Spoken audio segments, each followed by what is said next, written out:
Hi. As promised, we've got a video for you from a visit I made with Liz Sterling to Crestone, Colorado. It's an area where there are, my understanding is, 23 different spiritual centers, and we had an opportunity to visit a number of them.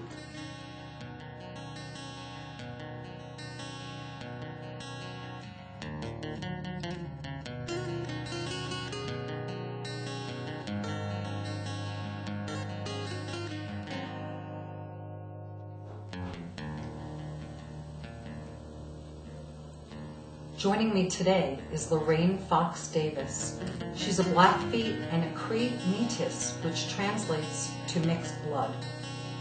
Lorraine has lived in Crestone, Colorado with her husband David for over 20 years.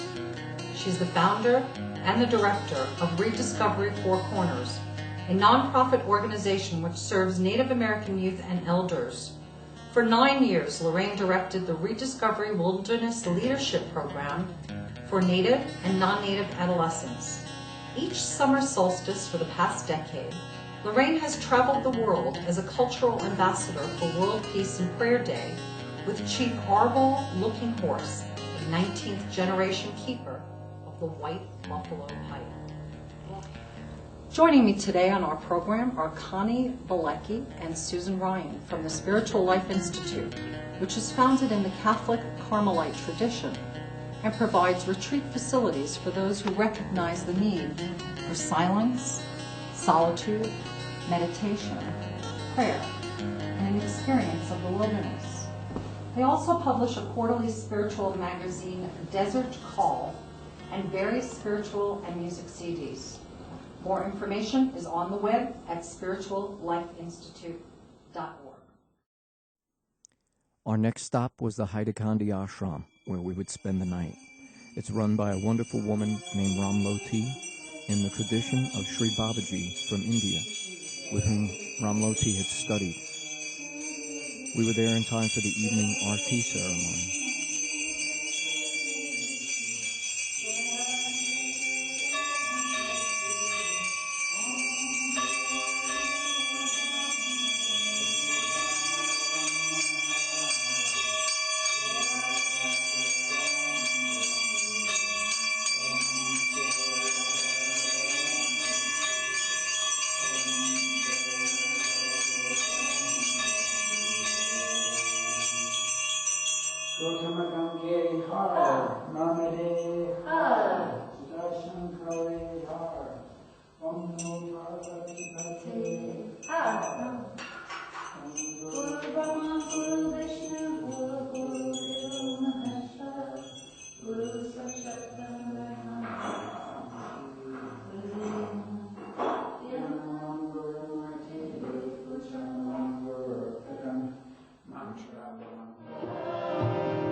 Morning. I'm out in front of the dormitory at the ashram. We just did the Aarti ceremony again, the ceremony that we did last night. They do that in the evening and in the morning, or morning and evening.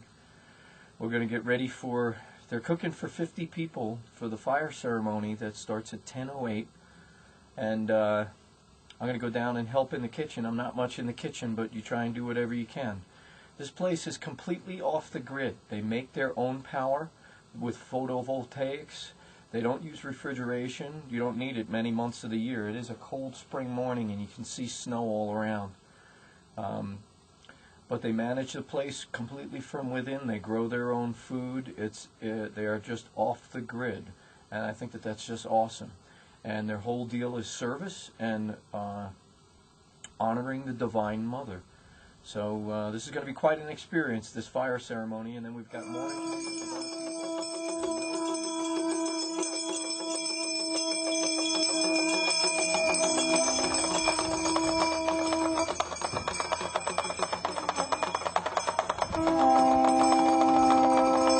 This fire ceremony celebrates and helps to create balance in the universe, in the cosmos.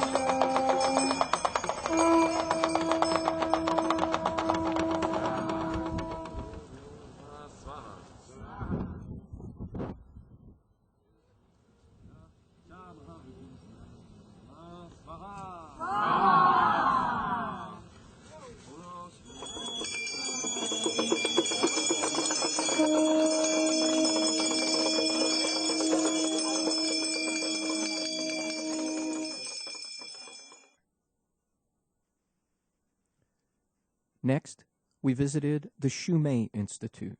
Shomu is a belief system with its roots in Japanese Shinto. And interestingly enough, I mean, this is clearly the largest valley I've ever seen. It is factually the largest high alpine valley in the world. In the world, wow. Yep. High alpine valley. Yep. Yeah, for its 8,000 feet at the valley floor. We're at about 8,500 feet here. And it's 6,500 square miles. Wow. It's hard, we don't know how big it is. This has to do with the Baca National Wildlife Refuge and the proposed oil and gas drilling. So I'm not going to speak a whole lot about that.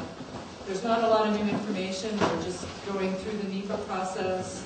We just finished the comment period for the EA. We probably won't hear. Thank you with the picture of comment.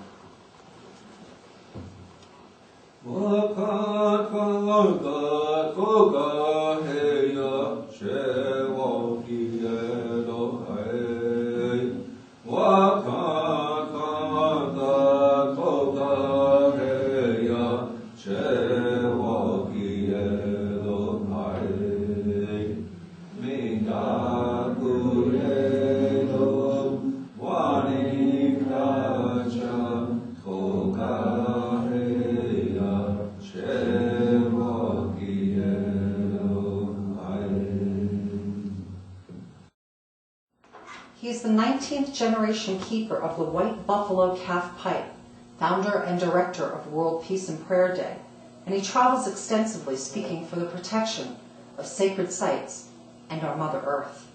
Chief Arvel Lookinghorse is an international spokesman for peace, having led opening prayers at the United Nations and the White House, and interfacing with world leaders such as Nelson Mandela, Bishop Tutu, the Dalai Lama, U.S. presidents, and other leaders from around the world. Arvel, welcome to the program. Oh, what's the popular?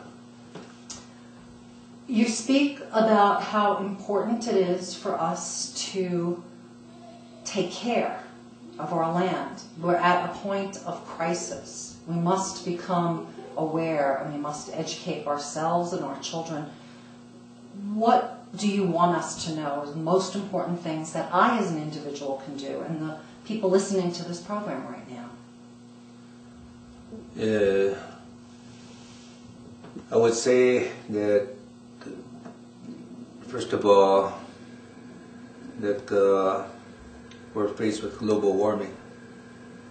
But in our prophecies and in our way of life, we say a way of life. And a lot of people refer to us as religion. Mm-hmm.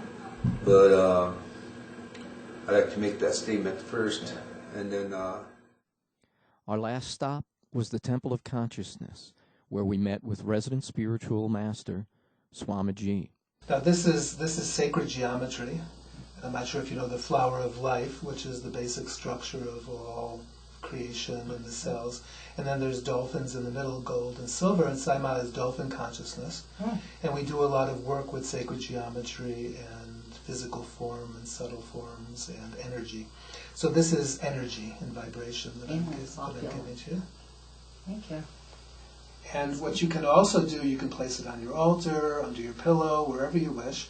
And if you place 16 dots in purple ink anywhere on the card, it will activate and enhance the Shakti or vibration or energy of the card. Thank you. 16 purple dots. Mm-hmm. I happen to carry a purple pen. Yes, you happen to have one. This is beautiful. Thank you. You're very welcome, and I'll also for you. So, that was our trip to Crestone. I hope you enjoyed the video. We really enjoyed the trip. It was an incredible couple of days. All of the people that we dealt with, when they had us in their homes or in their temples, they were just wonderful and open, knowing we didn't probably know much about their belief systems. And everybody, from what you would think are all of these divergent belief systems, come up with the same few things.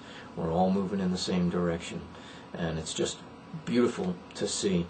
Now, we missed a ceremony on the day that we left, which was a medicine wheel. It was about the struggle that they're having over the mineral rights in the Baca Preserve.